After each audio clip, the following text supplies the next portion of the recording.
오늘은 초범과 전과가 있는 경우에 형량 차이에 대해 명확하게 정리해드리겠습니다. 초범은 말 그대로 처음 범죄를 저지른 경우를 의미합니다. 법률적으로 초범이라는 용어 자체가 형법에 명확하게 정의되어 있지는 않지만 일반적으로 형사처벌을 받은 전력이 없는 경우를 뜻합니다.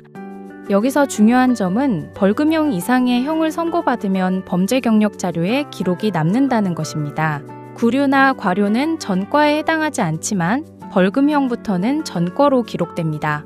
다만 실무에서는 형사처벌 전력의 유무뿐 아니라 어떤 처벌을 받았는지도 중요합니다.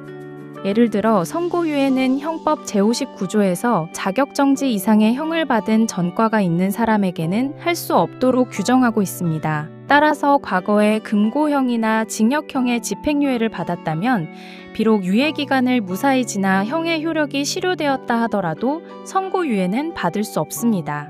실록에서 진행한 수많은 사건을 통해 경험한 바로는 초범 여부는 양형에서 가장 중요한 고려 요소 중 하나입니다.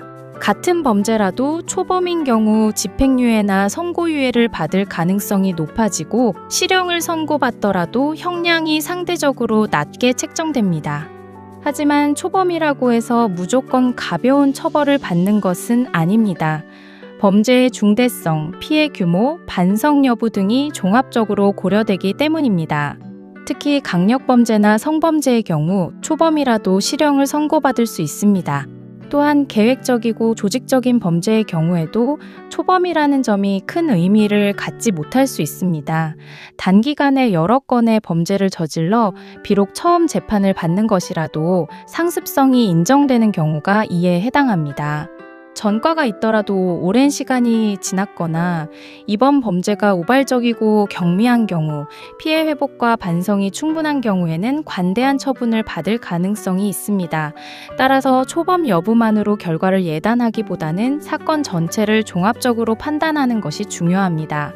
저희 법률사무소 실록에서는 초범 의뢰인의 경우 그 점을 최대한 활용하여 수사 단계부터 재판 과정까지 전략적으로 대응하고 있습니다. 강택은 전희정 대표 변호사가 직접 상담하고 사건을 진행하여 의뢰인 한 분 한 분에게 맞는 최적의 방어 전략을 수립합니다. 전과가 있다고 해서 좌절할 필요는 없습니다. 전과의 종류, 경과 기간, 이번 범죄의 성격 등을 종합적으로 고려하여 유리한 정상을 최대한 찾아내는 것이 중요합니다. 특히 이전 범죄와 이번 범죄의 성격이 다르다면 그 점을 강조할 수 있습니다. 또한 전과 이후 오랜 기간 성실하게 생활해왔다면 그 사이에 개과천선 노력을 증명하는 것이 도움이 됩니다.